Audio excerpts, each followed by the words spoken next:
Now let's go on to do the reactions of aldehydes and ketones. There are a whole bunch, so be ready. A little bit about the general reaction of all the aldehydes and ketones. A lot of them are going to be nucleophilic addition. Nucleophilic addition meaning that a nucleophile is attacking, and addition means that you're adding on something. There is no substitution. The electrophile then itself are the aldehydes and ketones, okay? And so the nucleophile will attack the carbon over here. And again, why carbon? And that's because of the oxygen. Oxygen is electronegative, pulls electrons towards itself. And so carbon becomes the positive center, which is where the nucleophile will attack. So if it's a good, nice nucleophile, strong nucleophile, no problem. Okay, it will attack right here. If the nucleophile is weak, okay, then this carbon can be made more electrophilic by protonating the alcohol, the oxygen over here. So once this is protonated, then this carbon becomes a little bit more positive, and therefore the weak nucleophile can also attack over here. All right, and so you can change the reactivity of the carbon here. Aldehydes are a little bit more reactive than ketones, and I will let you think about that for why. Let's look at the reaction in progress, okay, over here as how it occurs. So for example, here is the nucleophile that attacks the carbon. Electrons move from the double bond here to oxygen, so creating an alkoxide kind of a functionality here. And then of course you can protonate this oxygen back to alcohol. You will see that in a lot of the reactions that we do, all these addition reactions that we do, you will form a lot of alcohol, okay, for the product. And of course, the nucleophile that you add will determine then what this group is going to be. But that is the general reaction for almost everything that we're going to do. Did you figure it out? Think about why aldehydes are more reactive than ketones. I will not tell you here. So for the reactions of aldehydes and ketones, as you can see, it's a whole list of reactions. So get a cup of coffee or tea if you're going to sit through this in one sitting. But anyhow, almost all the reactions are going to be nucleophilic addition reactions, which means there's a nucleophile, there is an addition, as we saw in the previous slide. So the different kind of nucleophiles you can have is a carbon nucleophile.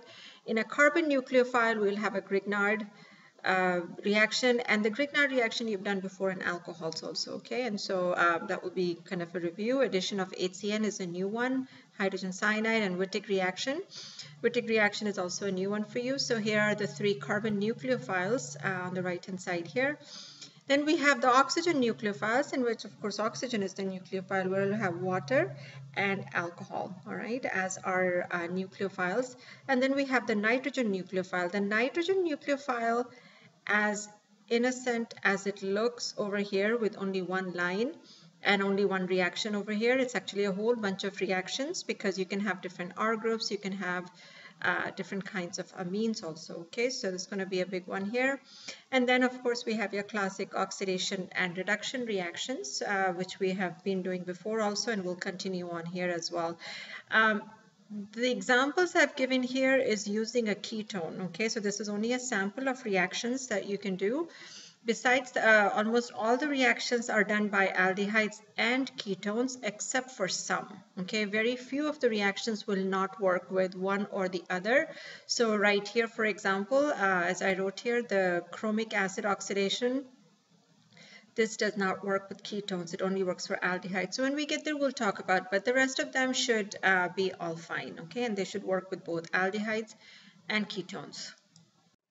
So let's start with the carbon nucleophiles, and the first carbon nucleophile are Grignard reagents. And Grignard reactions or Grignard reagents you have dealt with before when we were synthesizing alcohols. So, but even if you have not, here is a good review of what we use Grignard reagents for, okay? So if you have a Grignard reagent and you treat that with formaldehyde, now remember this is aldehydes and ketones, so we're dealing only with aldehydes and ketones. So if you treat the Grignard reagent with formaldehyde, it will give you a primary alcohol. Grignard reagent with any other aldehyde will give a secondary alcohol. Grignard reagent with a ketone will give you a tertiary alcohol, okay? I know this is a little bit of a busy slide, but I wanted to write everything here so you can do a comparison, okay? It'll be easy to remember also. So here's a Grignard reagent. Here is formaldehyde. And you do this reaction in a very non-polar, non-reactive solvent like ether. You can't use alcohols and such. So here's formaldehyde, and once this nucleophile here, the carbon nucleophile attacks the carbon here, you end up getting the alkoxide as we talked about before. On treatment with mild acid, a weak acid like HCl, okay, and this is not concentrated HCl, this is dilute HCl, you can go ahead and protonate the alcohol, all right, and then all the other ions are going to be in solution.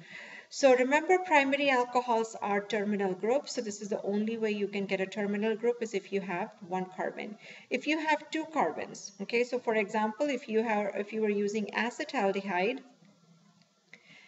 using the Grignard reagent right here. So again, this is the carbon that is doing the attacking, okay, and so this carbon, there is no carbon over here, okay, so this carbon will attack this carbon over here, which is the electrophile. Again, electrons move to the oxygen.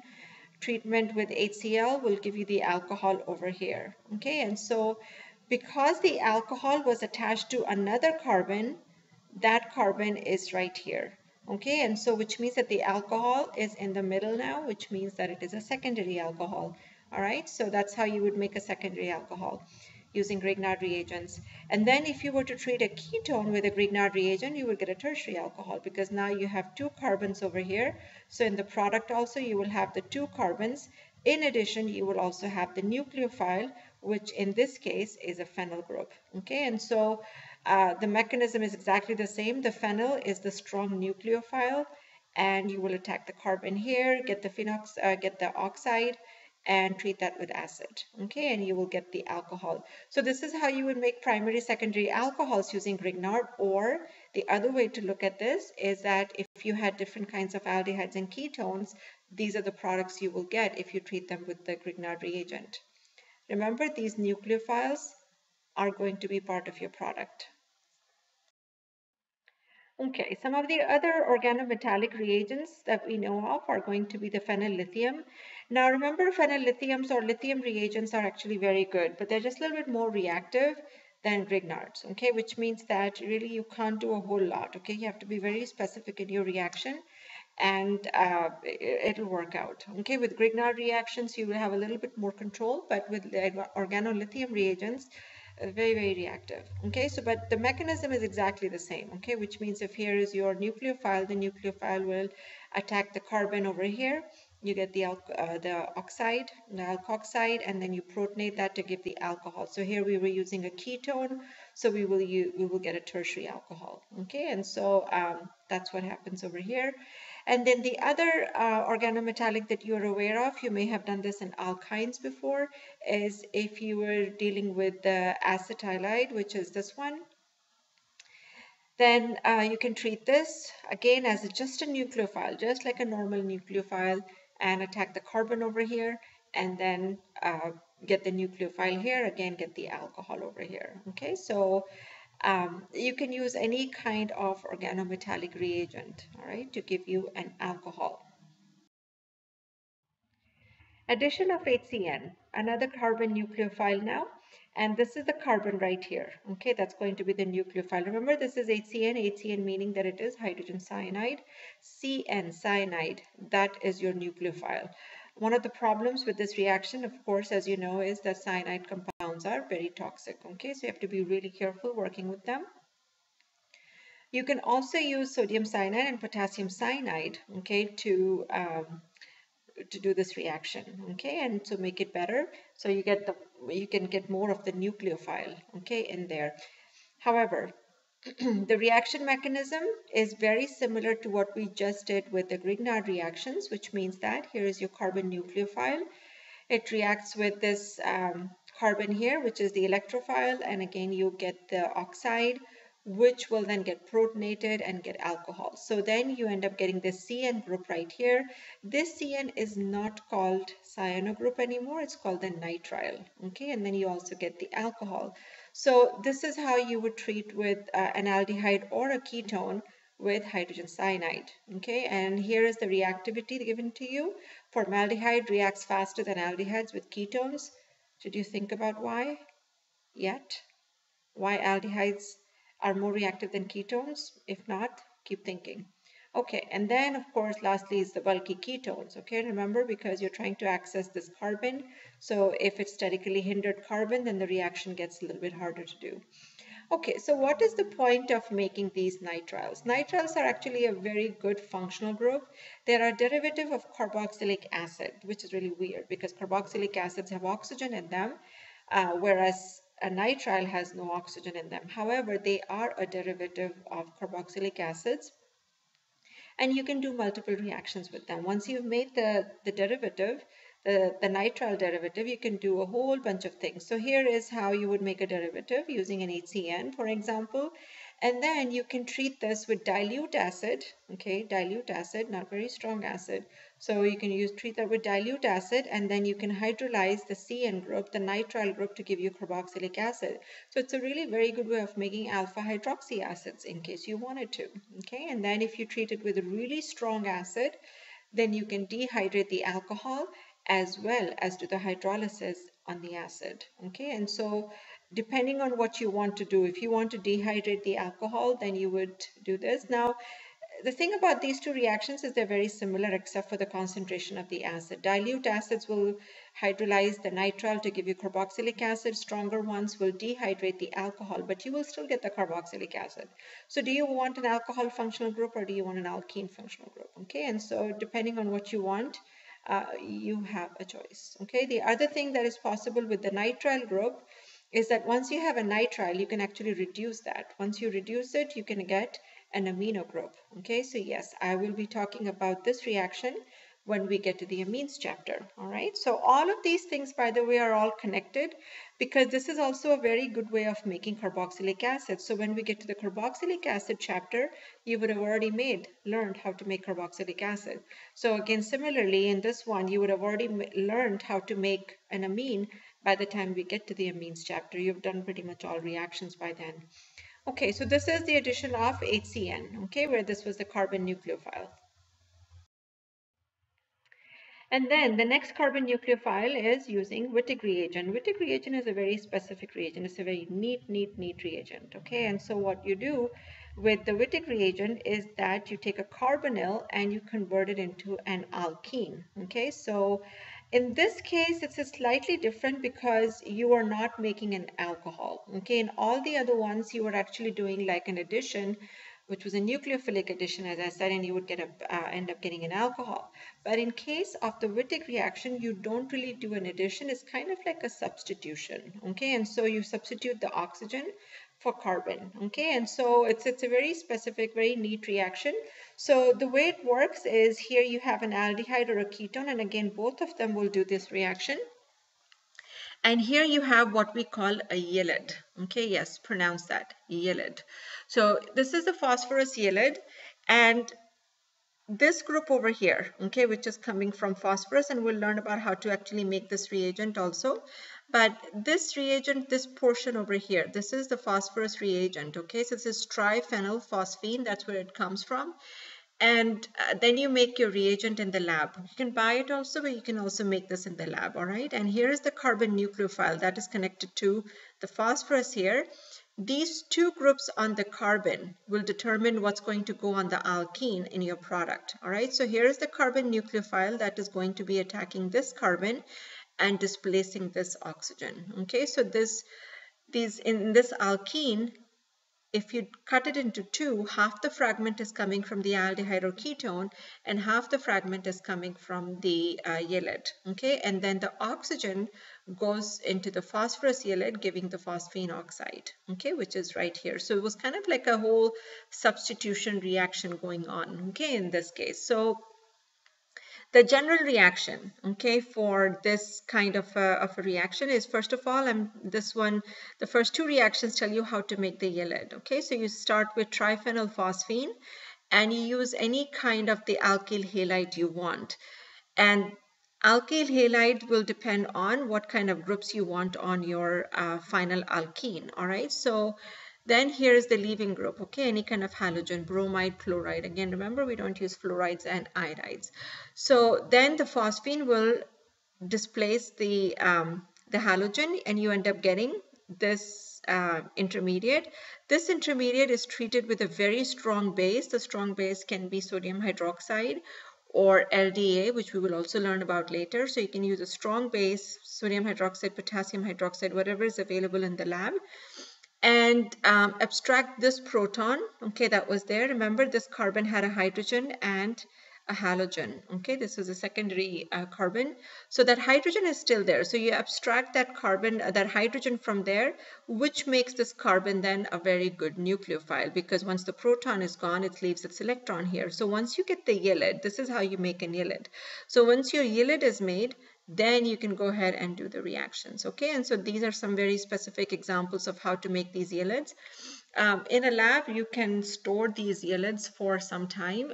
Some of these are stable for a longer time. It depends on what kind of phosphine you use. The bulkier the phosphine, the more stable the yelid. So here's the mechanism of the Wittig reagent, which is really, really neat, okay? But anyhow, again, yeah, I'm just saying it's neat because it is a neat reaction. It works fantastic and has no side products, and it's you know, very little workup. But anyhow, so here you have the yelid, okay, with the triphenylphosphine, and then here is the carbon nucleophile that attacks the carbon over here as usual, and you end up forming something like this, where the carbon, okay, that you have right here is this one with the phosphorus attached to it and hydrogen and CH3, which is the hydrogen and CH3, okay? And this carbon right here is going to be the one with the oxygen, the CH3, and the pH, okay? So this is the carbonyl carbon over here. Then the negative on this oxygen will attack the phosphorus here because that's the positive, okay? And so it will attack here and form this kind of an intermediate, which is called betaine. And in the betaine, then you have this kind of a concerted mechanism going on where the electrons will transfer from the phosphorus to carbon-carbon over here. And then these electrons will go from the CO bond to between the phosphorus and oxygen bond. And this is how you get your phosphine oxide. And this is how you get the electrons in the alkene bond then. Okay, so really nice displacement going on here, nice reaction. So that's how the mechanism of this reaction works. So again, it's not an addition reaction, it's kind of like a substitution reaction. Okay, and so here some intermediates and then the alkene.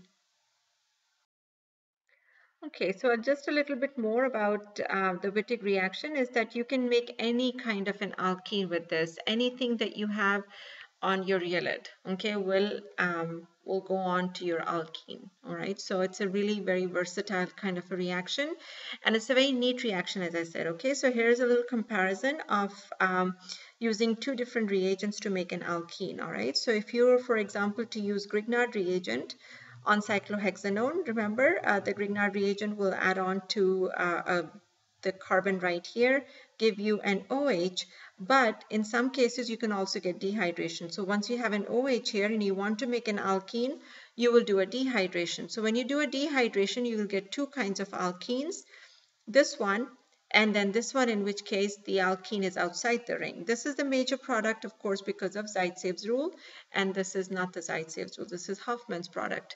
And so what if you don't want this? Okay, what if you don't want your alkene to be in the ring? What if you want the Hofmann product and not this product, okay, not the Zaitsev's product? So in this case, your Wittig reaction works really fantastic, because once you know that you want to get a CH2 over here, all you need to do is add the CH2 onto your yelid, okay, and that's how you will add it. So now you will get only the Hofmann product, which really is not called the Hofmann product now, because you don't get any other product, okay? So there is no comparison. This is the only product you will get in really good yields, okay? And so it has its advantage. Now let's go on to the next nucleophile, which is oxygen. And there are two nucleophiles we'll be adding over here. One is water, H2O, so oxygen is the nucleophile there.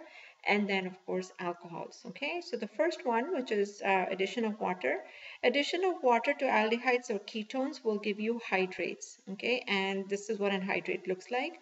Here you have an aldehyde, here you have a ketone, and if you add water to those, then you will get these kinds of diols, okay? Now remember, these diols are called geminal diols because they're on the same carbon. If they were next to each other, they would be called vicinal diols, which we have made before in the alcohol chapter, okay? And so here these are called gem diols, and these are hydrates, okay, in a way. So there are two ways that you can actually add water to an aldehyde or a ketone. You can do an acidic mechanism, or you can also do it in a base system. Okay, so both of them are fine. In case of the acid medium, water is your nucleophile. In case of the basic medium, hydroxide is going to be the nucleophile. All right, and both will work. Okay, but if you just add water to say acetone, nothing is going to happen. Okay, but you have to add a little acid in order to form the hydrate. Okay, all of these reactions are going to be reversible, which means they are in equilibrium. You can push them forward or backward depending on how much water there is.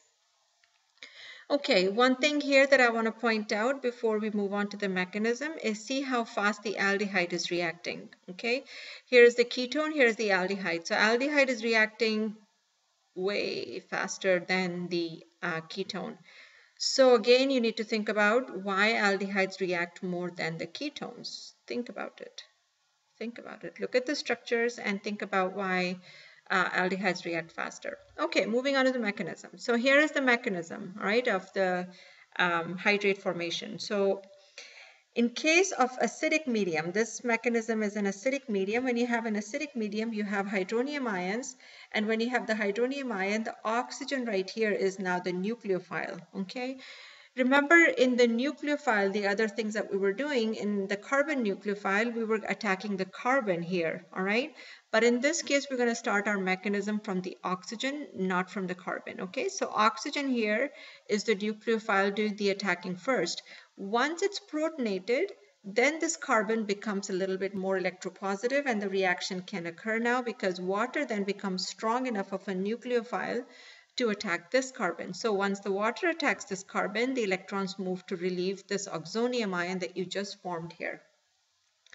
The other thing I want to remind you of when you're writing these mechanisms is when you're writing the mechanism in an acidic medium, you almost, for all the steps, you will have a positive charge.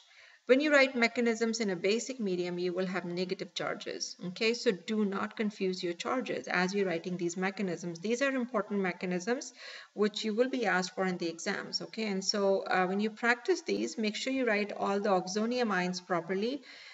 Here, like in the hydronium ion, then here also, and write only positives when you're working in acidic medium. Okay, again, because negative will not occur.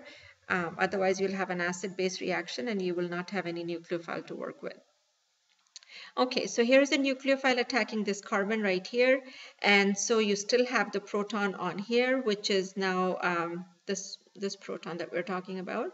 That is still on the water. So then another molecule of water will come in, pick up this proton from here, and that proton is going to leave its electrons on the oxonium ion, and that is how you get the hydrate. So one oxygen is remaining from the aldehyde or the ketone, and the other OH is coming from the water. Okay, so that is how we get the hydrate. These hydrates, by the way, are not very stable, okay, which means that they will prefer to stay in the aldehyde or ketone form rather than the hydrate form. Okay, so they're not very stable compounds. Okay, so continuing on with oxygen nucleophiles, we're going to add alcohols now. The product of the reaction between an alcohol and an aldehyde or ketone is called acetal.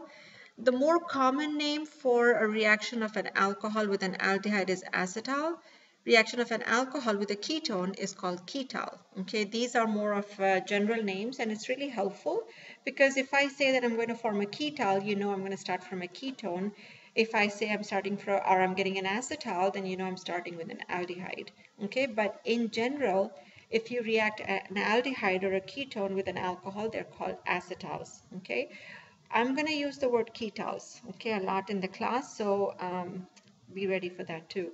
Anyhow, the way it works is that you have an aldehyde, which if you treat with 2 molecules or 2 moles of alcohol, you'll end up getting an acetal here. So again, look at this, okay, this is where you have the O, okay, over here, that's gone. The carbonyl oxygen is gone. both of these OR groups, they're coming from the alcohol group, okay, over here. That original oxygen that we had is actually gone. It's not there anymore. So this is an addition as well as substitution. Everything is going on in this case. And then ketone is the same thing. You add 2 moles of the alcohol and you end up getting the ketal. So one of the things that you will have to do as we go on is actually recognize whether you have an acetal or an alcohol or an ether or carboxylic acid, because once you start looking at all of these groups, there's just too many oxygens, but the way they're connected is very, very specific, okay? And so if you have 2 OR groups coming out of the same carbon, that is called an acetal. If you had only 1 OR group coming out of this carbon, that would be an ether, okay? So this is not a diether or anything. If you have the 2 ORs coming out of the same carbon, that is called an acetal, okay? So be careful in trying to recognize some of these functional groups. Okay, one thing I want to mention before I go on to the mechanism of how acetals are made is that if you add only 1 molecule of the alcohol, like this, so if you have an aldehyde or a ketone and you add only 1 molecule of the alcohol, you end up getting this compound where you have one of the ORs over here and the other one is the OH, okay? And so this carbon, this original carbon is still there, okay, with the hydrogen on it. This is called a hemiacetal. So if you started with a ketone, this would be called hemiketal. Now, these compounds are not very stable, so you can't really isolate them. So usually what will happen is that you will add excess of alcohol and then proceed to get the acetal or the ketal, okay? But in some cases, we will do some reactions in which case the hemiacetal is the product, okay? And so you can isolate it. So it just depends what kind of an aldehyde or a ketone you're using, because you will get a hemiacetal. So again, here is another little functional group that you have to recognize. An acetal is with 2 OR groups, whereas a hemiacetal is with 1 OR and 1 OH attached to the same carbon. That is how you recognize them. Regarding the mechanism of the acetal formation, first of all, it's all acid catalyzed, okay, which means that adding the proton to the carbonyl makes it more reactive, as we did with the water also. Hemiacetal forms first, and then the second molecule of alcohol will react to give the acetal. But again, depending on what kind of alcohol or, what kind of an aldehyde or a ketone you're dealing with, you may get the hemiacetal or you may not. All steps are going to be reversible, which means that they are in equilibrium and you can control the reaction. So the mechanism is actually on the next slide because it's a little bit long. So here's the mechanism. Okay, you start by protonating the carbonyl oxygen. Okay, using you can either use hydronium ion over here. This is a protonated alcohol. Okay, but you can also use water. Okay, over here, water as in hydronium ion. Okay, protonated water. Once you have the carbonyl oxygen protonated, then this becomes oxonium ion. Then comes the alcohol, attacks the carbon. Then remember, do not remove this hydrogen, okay, not yet, although it's not going to be there in the hemiacetal, but do not remove it yet. The alcohol will come and then take this proton, okay, that is how you remove the hydrogen. Then you get this hemiacetal, okay, and again, whether you isolate it or not depends on the aldehyde or ketone. So the hemiacetal now will get protonated again using the alcohol, or again you can use hydronium ion here. And once this is protonated, now you have a nice leaving group, water. And as the water is getting ready to leave, the electrons will move down from the oxygen over here to give this kind of an oxonium ion. And then in comes another alcohol, okay, and here now this will attack the carbon, and again this double bond will move to the oxygen here. So this one will become relieved and become OR. On the other hand, the second molecule of alcohol that attacked to this carbon is still protonated, okay, because you still have the oxonium ion over here, and then another molecule of alcohol comes to remove this proton, and then you end up getting your acetal. I want to remind you of one thing. It is very, very tempting to take the alcohol and attack it right here, okay, and then have the water as a leaving group. But please remember this is not going to be an SN2 mechanism, all right? And so you have to follow these steps in order to write the mechanism. It is a little bit lengthy, I know, but that is exactly how it works, okay? So please follow this mechanism. You'll need to practice it a few times, and then this is over here as an aldehyde. You can practice it with ketone also, exactly the same steps. Since we have an acetal, which is in reversible steps, then you can also do a hydrolysis of the acetal. Once you do the hydrolysis of acetal, you'll get the aldehyde back or the ketone, okay, depending on whatever you are trying to do the hydrolysis of. So then you'll get the 2 molecules of your alcohol back as well, all right? And so the mechanism for the hydrolysis is exactly the opposite of what we just did, okay? So we are going to have to practice both the acetal formation as well as the hydrolysis, okay? And this is going to be completely backward of what we just did, but it's kind of fun to do. And then you can also form cyclic acetals. Cyclic acetals are made from diols. So remember, you're using 2 moles of alcohol in order to form an acetal. So if you don't use 2 separate molecules of alcohol, you use only 1 molecule of a diol, then this is the kind of an acetal you will get. This acetal is cyclic because these 2 carbons are connected, okay, to each other. And so you will get a cyclic acetal. Cyclic acetals are very common, okay, and it's a very good protective group, as we'll talk about it in the next slide also, okay? But these are very common to make, and you can make them with aldehydes or ketones, and again you can do a hydrolysis and get your alcohol right back. So again, very good reactions to do. So here we have the acetals as a protecting group, and what happens is that if you have multiple functional groups, which we really don't talk about so much in these courses because we're still learning organic, but if you have multiple functional groups in one compound and you want to do the reaction only on one, then you have to protect the other one, okay? Or choose a reagent that will not react with the other functional group, okay? So for example, here if you have a ketone here and an ester over here, and you want to reduce the ester to form an alcohol, well, you need a very strong reducing agent. But if you use a very strong reducing agent, you will also reduce your ketone. So in order to just reduce your ester and not the ketone, you have to first protect your ketone and then do the reduction part and then do hydrolysis in order to get your ketone back. Okay, so really your 1-step reduction has been increased to 3 steps now, out of which 2 of them are just protection and deprotection. All right, but it's an advantage. At least you will not have to worry about your ketone, okay, turning into an alcohol. So they're very good protecting groups. Now for the nitrogen nucleophiles. In the nitrogen nucleophiles, let's start with ammonia. And ammonia is like the basis for all amines and nitrogen compounds in organic chemistry. So here's the reaction between a ketone and ammonia. And you can see that the final product that we get, we still have the double bond, okay, as we did before, but instead of oxygen, you have nitrogen now. This kind of a compound is called an amine or a Schiff's base, okay, and this is called a base because this hydrogen is basic, excuse me, the nitrogen is basic. And you can see from the reaction, okay, of what has happened, all right, the oxygen is gone, but so is 2 of the hydrogens from ammonia, so that is released in water, okay, over here. And remember, nitrogen has to have 3 bonds. So 1, 2, 3 bonds on this amine, okay, that we have.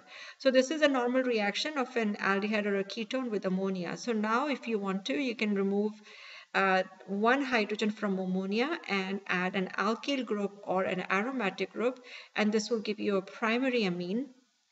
This one specifically is aniline. So you take an aldehyde and treat that with aniline, and you'll end up getting this compound. Again, this is an amine, and then you have this whole group on here. So you can see from this reaction also that water is released, which means that you need to have 2 hydrogens in here in order for this reaction to work, because water is the leaving group in this case. All right, and I have a point here which will become evident in the next few slides, okay? But in any case, you have to have NH2 or a primary amine. This group over here can be anything, okay? So whatever you want it to be, that's what it will be, but you have to have an NH2 over here because one of the molecules released here during the reaction mechanism is water, okay? And then you form what is called an imine, not an amine, imine. Okay, so here is the mechanism of the reaction. Okay, so you have the nitrogen, which is the nucleophile attacking the carbon. You can do this in an acidic medium, okay, but you don't necessarily have to get it started with that because amine is a good enough nucleophile. Previously with water and alcohol, we had to use acid, but you don't have to now, okay? Water will come, acid can come later on, okay, not right now. So here is the amine starting off the reaction, and then you form this ammonium ion here. The negative that is formed from the oxygen will pick up the hydrogen from here. You get an alcohol, and here you get the nitrogens, okay? And remember, the reaction is not over yet, all right? So then in the second part of the reaction is where you add the acid, okay? So which means after a while during the workup, you will add the acid. You can't add the acid over here. If you add the acid over here in the beginning of the reaction, you will end up getting a reaction between the base, which is the ammonia derivative, the aniline or whatever amine, and the acid. Okay, so you can't add the acid here. You have to let these two react first, and then after a while you add the acid. Okay, so once the acid is added, then this alcohol group here will be protonated. Okay, and that's why these things are also written in step 1, step 2. Okay, because there are 2 steps over here, unlike acetal, which was one big mechanism. Anyhow, so then once this is protonated, now what happens is that this hydrogen gets relieved, okay, using this water from here, and then this water will go away, okay? So you're losing 2 groups, okay, over here at the same time. So water comes out, okay, or hydronium ion comes out, and the water also comes out, okay, here. So this hydrogen also will go away. So that's how you get your imine, okay, for this reaction. One of the things about these 2 nucleophiles that we've talked about, the oxygen and now this one for the nitrogen, is that these are very common reactions in biochemistry. You will find aldehydes and ketones and then a lot of these amine groups in the body. Okay, and so these reactions are very common. So you may see them again in biochemistry in case you're going on to biochem. Some of the other ammonia derivatives, as I said, you could change anything that is attached to NH2. Okay, so that Z group will stay on with the nitrogen. The H2 is going to go away with the water, with the oxygen here to give water, but the Z group will stick on with the nitrogen. Okay, so here are some of those Z groups that you can have. So if you had ammonia, the H was the group that stayed on. If you had a primary amine, then R is what stayed on. So remember, we just finished the one with aniline. So the phenyl group stayed on. If you use hydroxylamine, then you have the OH that will remain on, and this is called an oxime. If you have NH2 over here, then this compound is called hydrazine. And I will let you think for a minute where you have heard of this compound before. Hydrazine. Anyhow, then the NH2 will stay on. This is called a hydrazone. And then if you have NH2 here connected to NHPH, or this is the phenyl group, phenylhydrazine, then this is what you get. Now these last 2 compounds that we have here, the phenylhydrazine and the semicarbazide, these are not very common things that you would do for a reaction to make an imine. These are some things that you would actually use to form derivatives. And derivatives are more used for qualitative analysis than anything else. I mean, you can still do the reaction in case you want to make something like this, like carbozones and hydrozones, but more commonly, you'll be dealing with some of these compounds here. So a little bit specific reaction of the amines with the aldehydes and ketones. Okay, so I wrote this one out for the hydrazine because this is a qualitative test. Okay, and this is a qualitative test that you might do in a lab depending on what kind of a lab you're doing. So 2,4-dinitrophenylhydrazine is a nice orange kind of a compound, and if you have an aldehyde or a ketone, then that aldehyde or a ketone will react with the DNP, that's what it's called, DNP reagent, and it will give you a nice bright orange precipitate. This compound that is formed, the imine that is formed over here, is so high in molecular weight that it ends up giving you a precipitate. Okay, and so that is what it is used for, a nice qual test. And yeah, here is hydrazine. Okay, that was used in the Wolff-Kishner reduction. So if you have a ketone, you can treat that with hydrazine and then treat that with potassium hydroxide. This is the imine formed in the middle, and you treat that with a base, and you can reduce your aldehyde or a ketone. We use that back in Friedel-Crafts acylation. Okay, Wolff-Kishner reduction. Now for the secondary amines, what we've been doing so far was primary amine. We had the NH2 and then Z. Remember, Z was the whatever was attached to the nitrogen, the third group attached to the nitrogen. You had to have the NH2. Well, in secondary amines, you don't have an NH2.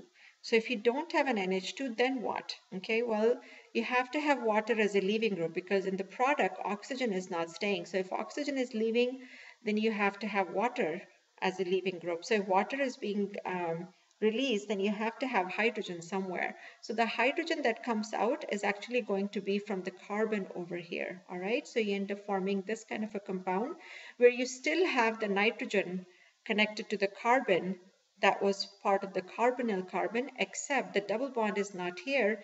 The double bond is on the next carbon because that is the one that gave up its hydrogen, and these are called enamines. Okay, so again, this is a nice way to make a double bond in there, which is not between carbon and nitrogen. Okay, those would be called imines. These are called enamines. So you can have reactions with secondary amines also. Generally, tertiary amines will not react because you have nothing in there, no hydrogens and nothing to react with. Okay, so secondary amines can react. Now for some of the repetitive reactions. You've done this before and we keep bringing them again and again because they are kind of important and they are of a functional group.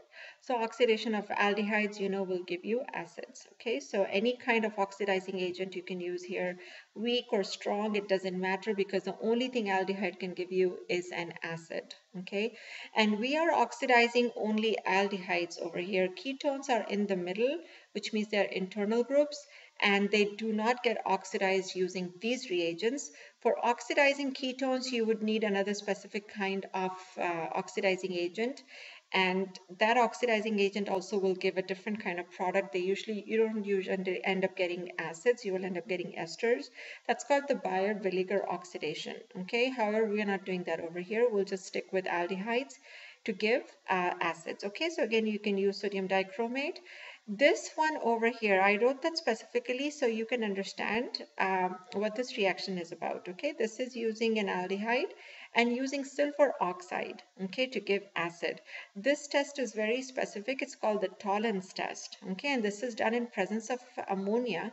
And so if you have silver nitrate, okay, here it is silver oxide, but if you have silver nitrate in an ammonia solution, then you can react that and give acid. Okay, you can get acid as a product, but the interesting thing is that if an aldehyde is getting oxidized, something else is getting reduced. So the silver here gets reduced, and so the silver then precipitates out. Okay, and this is called a silver mirror test because if you leave this reaction just sitting in a test tube or any glassware for a while without disturbing it, then you will have a beautiful mirror of the silver. Okay, and of course, yes, it is an expensive test because you're precipitating silver after all. But anyhow, it's a neat qualitative analysis. Okay, so the qualitative analysis we just talked about with the DNP is for aldehydes and ketones. But if you wanted to know the difference between an aldehyde and a ketone, you would do a tolerance test because ketones will not give positive for this test.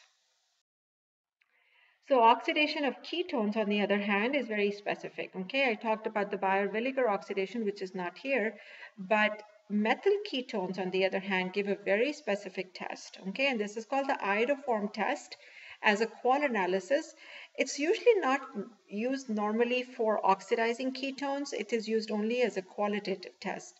So methyl ketones are the only ones that will work on this, okay, or give a positive for this test. So for example, here is a ketone, here is a methyl group. And if you treat this with sodium hydroxide in presence of a lot of potassium iodide, you will end up getting the acid, and you will also end up getting what is called the iodoform, which is CH CHI3, and the CHI3 that is formed is coming from the Ki, and it is a nice beautiful yellow precipitate, okay, and it is the qualifying test for a methyl ketone. So another way to figure out if you have a certain kind of a ketone. We will do this kind of a reaction, by the way, later on, so we'll explain why this reaction actually works, okay? This will come later in one of the next chapters. So then the reduction of aldehydes and ketones, again, we've done this before, so you can go ahead and use a weak or a strong reducing agent. It doesn't matter because now aldehydes and ketones will only reduce to give you alcohol. So if you have an aldehyde, aldehyde will give you primary alcohol. If you have a ketone, that will give you a secondary alcohol. Okay, sodium borohides are really very easy to work with. Lithium aluminum hydride, much harder to work with. So sodium borohydride is a preferred choice over here. You can also use hydrogen gas, but if you have any alkene in there, then that will also get reduced. So depending on what kind of a compound you have and what kind of functional groups you have to be careful, okay, and choose your reducing agent carefully. So here is another one of the reductions, and again we've done two of these before, okay, so it's kind of a review. We did this back again in Friedel-Crafts acylation, okay, where you had the Clemmensen reduction to reduce the ketone to give you a CH2 group, and the Wolff-Kishner, which we did in this chapter also, where you have the hydrazine and then treatment with KOH will give you CH2. Okay, so both of these are reductions of the carbonyl to give CH2. Another way to reduce the carbonyl to give CH2, in case you want to use ranitidine, is use thioacetal. Now this is like acetal, but you're using thiols. Thiols meaning something that has sulfur in it. So instead of using alcohols to form your acetals, you're using thiols to make a thioacetal. And then when you treat that thioacetal with ranitidine, it will give you a CH2. So depending on what you're trying to make, you can use any of these reducing systems or reagents to get a CH2, okay, in here. So here are all the reactions that we did. And again, please, you have to go through the mechanism of the oxygen nucleophile for sure. Grignard reaction, yes, for sure. HCN, very easy mechanism. Wittig reaction, you should know the mechanism. I will probably not ask that on the exam, but you should know the mechanism. Oxygen nucleophile, I will definitely ask that because it's a very important mechanism as far as biochem is also concerned. Nitrogen nucleophiles, you should know all the different kind of derivatives that you can form. And yes, you have to know your oxidizing and reducing agents.